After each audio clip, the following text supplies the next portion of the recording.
was. And of course, it was the first screening from all the people in the audience.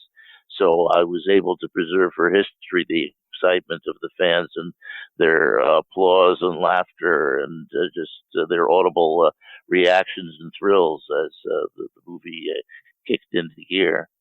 Yeah, it was a special moment. I always feel a slightly tinge of something that I can't quite identify, but the fact that it's one of those dates that people say, can you remember where you were on the 7th? And of course, depending on your age group, some people might say, yeah, I was in Hawaii.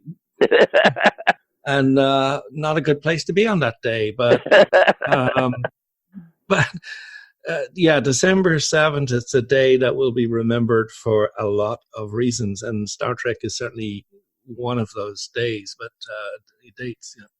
Anyway, so let's try and go back. I asking the question earlier on about how you set up the interviews, and I know that we were kind of talking about the special effects people and the difficulties they had there, but did you have to organize by category? Did you say, okay, I got a little list of actors here? So no. The word I used was improvisation. It was the simplest way to describe it. We started off, as I say, with the full cooperation and input of the publicity department at Paramount. They were lining up people for me to interview. The first interview was with one of the technical people, and the second one was with DeForest Kelley, bless his soul. And we just went on from there. And eventually, as I say, in terms of improvisation, often people would say, "Hey, you ought to talk to so and so. Well, let me call him for you, and we'll set something up." In fact, it was Richard Urasich, the special effects guy, who lined up the interview for me with his credit is executive in charge of production, and that was a young Jeffrey Katzenberg. I still remember waiting in the anteroom to go in for that interview. Mr. Urasich was with me, and he said, "Pay attention to whatever this guy tells you, President, because one day he's going to be running the studio." And the rest is history. And the rest is history, too. And yet, interestingly enough, Mr. Katzenberg was the only one of all the 60 people interviewed who did not want to have a recorder going while it was in progress. So I had to write notes furiously, and then as soon as I got home, write them out as furiously as I could while I still the memories were still fresh in my mind. I wonder why he did that. Well, someday maybe we'll ask him. Yes, indeed. Maybe he just had a squeaky voice and didn't sound good on tape. Yeah, I just thought it was interesting that the guy would end up being the most powerful person in the whole group, and the one who would be in a position to be very self-aggrandizing. You would think, as a film executive, it was almost a certain form of modesty. As I say, that was just the simple fact he was the only one who didn't want to be recorded. Okay. And you yourself... Maybe he knew about all the things that can go wrong in Hollywood and didn't want to have, in case he said something wrong, he could always say, "Oh, I didn't say that." Well, yes. A plausible denial. Yeah. Were you yourself a Star Trek fan up to this point? I was a big fan of fantasy and science fiction. I was not, however, a particular fan of Star Trek. I had seen a couple of the shows when they were first fresh, but I just never particularly caught the bug, as it were. So when I got the assignment from Fred Clark, I contacted all of my friends who were Trekkers and said, "You're the audience that I'm going to be writing this for. So I want to be sure to put in it what you guys would want to have in there. So please tell me, what do you want me to put into this story?" And they all said the same thing in so many words, Tony. They said detail. They said minutiae. Yes. Spare us nothing for fear that it will be considered too trivial. And so, with that in mind, that's one reason why I ended up with 60 interviews and why we ended up with about 700 pages when we put it all together into a book. In a previous conversation with you, I mentioned a friend of mine who worked on the movie and worked with the designers of the Enterprise. And he's a guy you didn't get to interview, but nevertheless, he did some very important work on the model of the Enterprise. And when he told me what he had done on the movie, I asked him, had he told anybody about this, and he said, no, who would be interested? And I said, well, only about 50 million people, because there's an estimated 50 million people around the world. Oh, yes. So he did get his opportunity to speak at a convention in 2012, and he was so blown away by the response, the positive by the people, that he wrote his own book, which we'll try and get a copy to you. Oh, great. Called Creating the Enterprise. And, wonderful. And there's a lot of recognizable names in there and a recognizable detail. Well, that just shows you what a mammoth, you could excuse the expression, enterprise this film was. The fact that even with 60 interviews, it was basically scratching the surface. And you could have had dozens of books, 700 pages long, talking to all kinds of other people. It was just, in fact, one of the things that I'm proud of about the book is that it does record, start to finish, pre-production through to release, a major studio production of that period in more detail than any other book has ever done. I think that's because Star Trek has had a cultural impact, and people respond to it on many different levels, and it means something to a majority of people emotionally. So they respond to it. So anything that's coming out that has the word Star Trek in it, their eyebrows go up and they stare and they go, wow, we've got to see what's going on here. So that's true. So my friend's name is Paul Olsen. So maybe one day I'll put you and him together and you can write another huge volume. Well, I'd be very happy to talk to him. Yeah. Okay. So in terms of the people that you did speak with, first, I've got two questions for you. One is kind of slightly rude in a way, but not too rude. And that is, did you know some of the actors that you were going to talk to from either other work, or had you not heard of them before, so you were kind of going in slightly cold?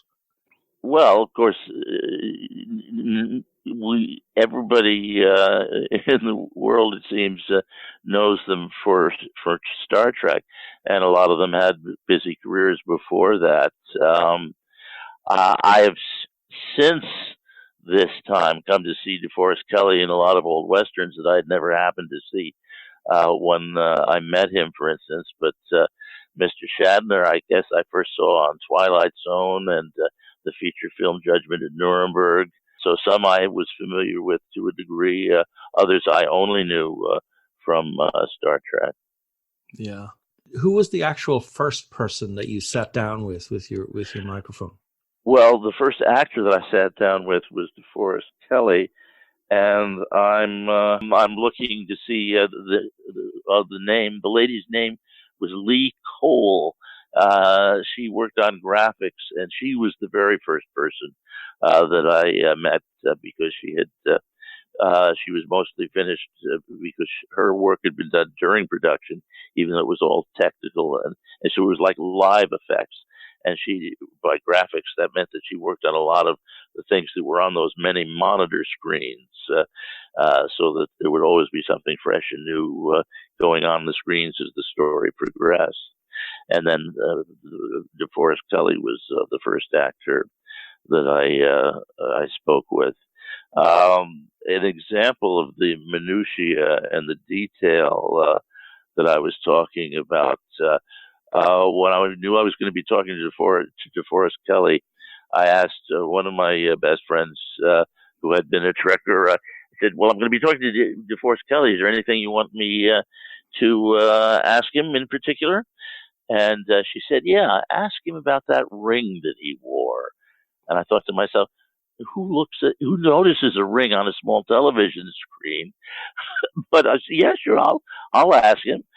So during the interview, I asked him, and he said, "More people have asked me about that ring." So that'll tell you about the powers of observation of the avid Star Trek fans. And as a matter of fact, I won't go into detail now, but in the book, he has quite a story to tell about that ring. And in fact, it became instrumental in the way I formed the dedication for the book itself.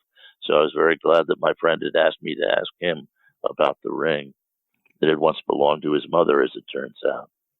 I knew there was a story about the ring, but and it was important. And I think he was asked to remove it for filming, and he refused to.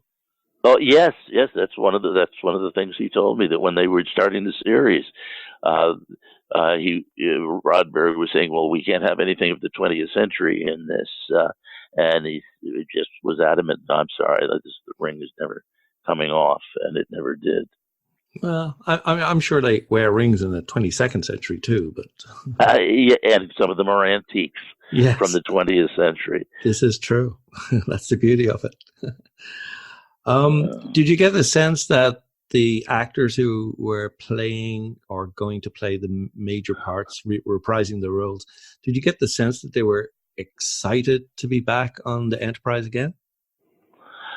Well, I have to just change the text around, because they had the excitement by the time that I spoke to them. Of course, yes.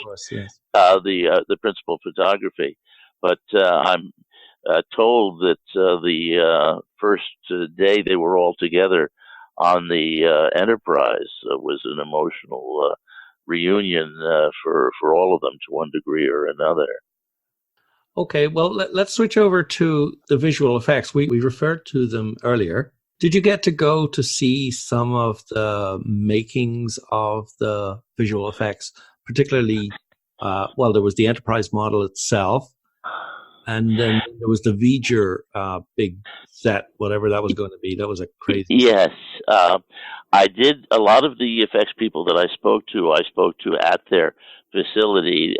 Obviously, as I say, they were no longer working on the picture at this point, but there were still artifacts to see. I don't think I saw the Enterprise, if memory serves, but I definitely saw some sections of V'ger. And I remember some graffiti on the wall of one of these facilities saying, "V'ger, I loved you!" Exclamation point. Certainly they'd all pour out their heart and soul and blood getting V'ger up on the screen. Yeah. Sorry, I'd never heard that story before. So that's pretty good. Okay. By the time you interviewed people, am I right in thinking the movie had not yet been released, so you did get to see it? That's right. Yeah. As I say, it was. I came right in the middle of the 2-hour period, encompassing pre-production and shooting, and then the post-production effects work and the final release. So they had just a few months before that fired the first effects group, and had put these 2 other effects groups now on the job, and had, as I say, 1 year left to do 2 years worth of work, because they were coming in so late. Okay. Over the course of the interviews that you did with various people, you obviously got the idea of the arc of the story. So what you were told then ended up on the screen. Was the finished movie? By story, do you mean the plot of the picture? The plot of the movie, yes. Was the finished movie what you were expecting, or did it turn out slightly different to what you expected? Well, I got to read scripts, earlier versions of the script and the final shooting script. Now, this is another singular aspect of the production, the fact that they were winging it so much during the production. I don't know if you've ever seen a motion picture script